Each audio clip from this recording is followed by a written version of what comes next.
St. Louis, King of France. The mother of Louis told him she would rather see him die than commit a mortal sin, and he never forgot her words.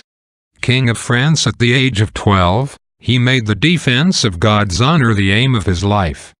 Before 2 years, he had crushed the Albigensian heretics, and forced them by stringent penalties to respect the Catholic faith.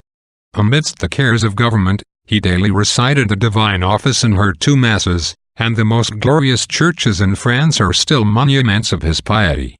When his courtiers remonstrated with Louis for his law that blasphemers should be branded on the lips, he replied, "I would willingly have my own lips branded to root out blasphemy from my kingdom." The fearless protector of the weak and the oppressed, he was chosen to arbitrate in all the great feuds of his age, between the Pope and the Emperor, between Henry III and the English barons.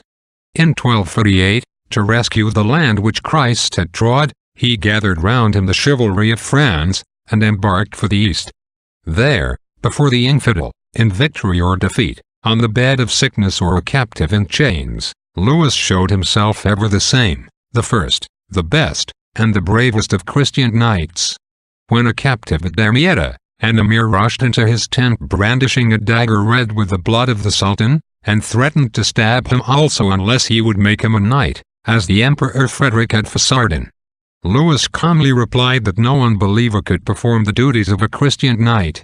In the same captivity he was offered his liberty on terms lawful in themselves, but enforced by an oath which implied a blasphemy, and though the infidels held their swords points at his throat, and threatened a massacre of the Christians, Louis inflexibly refused.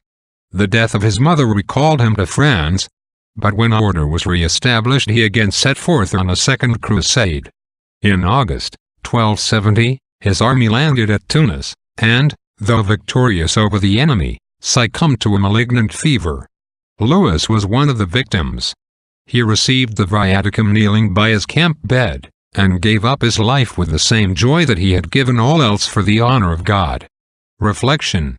If we cannot imitate St. Louis in dying for the honor of God, we can at least resemble him in resenting the blasphemies offered against God by the infidel, the heretic, and the scoffer.